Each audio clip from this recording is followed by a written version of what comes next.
అప్పుల బాధలు వెంటాడుతున్నాయా? అయితే 6 జేవిఆర్ వారి జాతిరత్నాలు ధరించండి. హాయ్ వెల్కమ్ టు మనం టీవీ. నేను మీ మనోజ్. సో తెలంగాణలో పార్టీ మారి మెడ మీద అనర్హత కత్తి వేలాడుతున్న ఎమ్మెల్యేలు చాలామంది వ్యూహాత్మకంగా వ్యవహరిస్తున్నారు. ఇప్పుడు టెక్నికల్గా మాట్లాడుతున్నారు. ఇప్పుడు మొన్నటిదాకా నార్మల్గా మాట్లాడారు.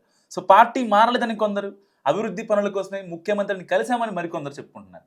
మరోవైపు అనర్హత పిటిషన్ విషయంలో చర్చ సీరియస్గా నడుస్తుంది. సో స్పీకర్కి సుప్రీంకోర్టు ఇచ్చిన గడువు కూడా దగ్గర పడుతుండడంతో ఇక నాన్చకుండా ఏదో ఒక చర్య తీసుకునే అవకాశం ఉందనే టాక్ గట్టిగానే ఉంది పొలిటికల్ సర్కిల్స్లో.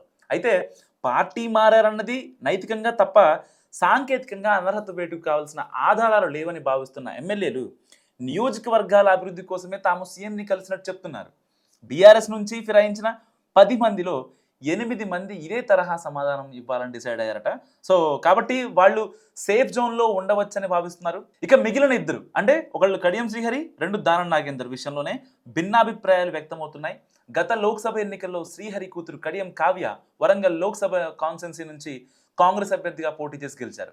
ఇప్పుడు ఆ ఎన్నికల ప్రచారంలో శ్రీహరి పాల్గొన్నారు. సో బీఆర్ఎస్ ఎమ్మెల్యేగా ఉండి కాంగ్రెస్ అభ్యర్థి కోసం అంతా తానే నడిపించారు కాబట్టి పార్టీ ఫిరాయింపుల చట్టం ప్రకారం ఆయన మీద చర్యలు ఉండవచ్చు అంటున్నారు. ప్రచారం చేసిన అంశమే ముఖ్యమైన ఆధారంగా తెర మీదకు రావచ్చు అంటున్నారు. సో ఇప్పటికే స్పీకర్ ఇచ్చిన నోటీసులకు గడువు కోరారు శ్రీహరి. ఈ విషయంలో న్యాయపరంగా వచ్చే చిక్కుల గురించి కూడా ఆరా తీస్తున్నారట ఆయన. సో ఏ రూపంలోనూ వెసులుబాటు దొరక్క ఇక ఉప ఎన్నిక తప్పదని అనుకుంటే ఆయన అందుకు కూడా రెడీ అవుతున్నారట. సో ప్రస్తుతం నియోజకవర్గ అభివృద్ధి మీదే ఫోకస్ పెట్టారట ఆయన. సో సీఎం రేవంత్ రెడ్డి దగ్గరికి వచ్చిన ప్రతిసారి వివిధ అభివృద్ధి పనుల కోసం అనుమతులు తీసుకెళ్తున్నారు. మొత్తం మీద ఒకవేళ తేడా వచ్చినా నేను రెడీ అన్న సంకేతాలు పంపుతున్నారు station Ghanpur MLA Kadiyam Srihari. So ఇక మరో ఎమ్మెల్యే దానం నాగేందర్ విషయంలో కూడా ఇదే తరహా చర్చ నడుస్తుంది. ఓవైపు ప్రభుత్వానికి వ్యతిరేక కామెంట్స్ చేస్తూ తన డిమాండ్స్ నెరవేర్చేలా దారిలోకి తెచ్చుకోవాలని కూడా మొదట భావించారు దానం. కానీ అది వర్కౌట్ కాకపోగా కాంగ్రెస్లోనే ఆయనపై సొంత వ్యతిరేక అభిప్రాయం వచ్చింది. ఇంతలో అనర్హత పిటిషన్స్ అంశం సీరియస్ అయింది. పార్టీ ఫిరాయింపుల చట్టం ప్రకారం చూస్తే కడియం శ్రీహరి కంటే ఎక్కువగా ఇరుక్కుపోయారు దానం నాగేందర్. సో బీఆర్ఎస్ ఎమ్మెల్యేగా ఉంటూనే లోక్సభ ఎన్నికల్లో కాంగ్రెస్ అభ్యర్థిగా పోటీ చేశారు ఆయన.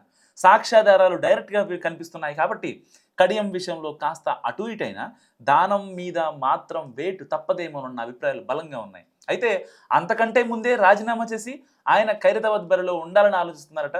సో అదే సమయంలో అందుకు పార్టీ ఒకే చెప్తుందా అన్న అనుమానాలు కూడా ఉన్నాయి. ప్రస్తుతం కాంగ్రెస్ పార్టీ పూర్తి స్థాయిలో జూబ్లీ హిల్స్ ఉప ఎన్నికపైనే ఫోకస్ పెట్టింది.